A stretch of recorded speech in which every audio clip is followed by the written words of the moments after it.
November 12, 2024, it was just a normal day when I and my friends decided to go at Cafe Sinauna. Something kamustahan, our college life, we played a game. DJ, agbunot ka di question, tapos anseram DJ. At that very moment, someone stood in our front. Kaya kunana, this is not about a religion.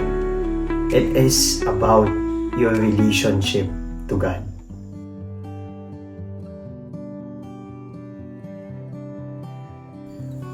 As I look back in my high school years, I always say that I am contented.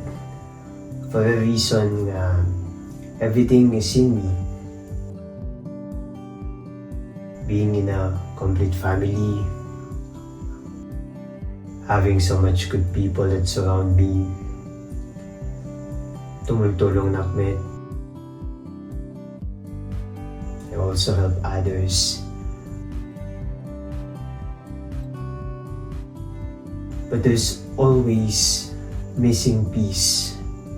I always felt that there is wrong. Kasi lada kurang pagprepi nakmet. If I had time to go to church, mapanakmet. Makabasbasa nakmet, the Bible verses. But there is one thing that God showed me. I didn't have a true relationship with Him.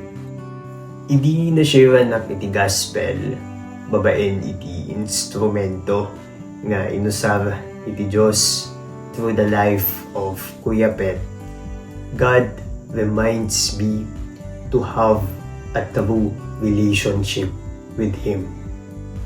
It is a relationship that must grow spiritually. And that's how everything was started. I've joined Bible study, cell group, youth fellowship, Sunday service. As I trust and obey God, there are a lot of revelation of God in me. It is by grace I have been saved through faith. And this is not from myself. Idi, ti amok, it is based on my good works. Nasayaat ka, when naanos ka. But God revealed me that it is a gift because God gave His one and only Son, Jesus Christ. There is a contentment because Christ suffered for me, leaving me an example that I should follow in His steps. Those sufferings, it was never been easy. Yes, as I started, nga ado digiti questions ko. Why God doing this to me? There are people that close to my heart and awan kanya. Family, lulang ko, who raised me since I was a child.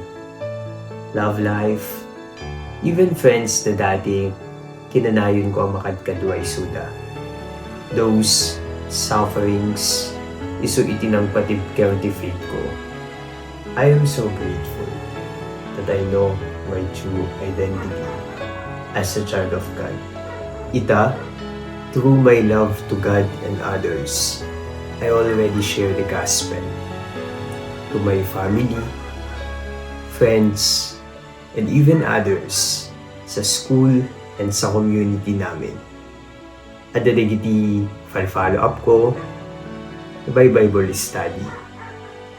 Then as I share the gospel, nagbunga ito sa family ko.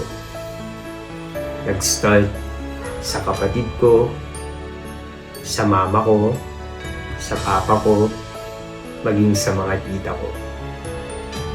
In our community, God established our transient, our business now, as a place to conduct our Bible study, fellowship, prayer meetings, and everything. Therefore, if anyone is in Christ, the new creation has come, the old has gone, the new is here.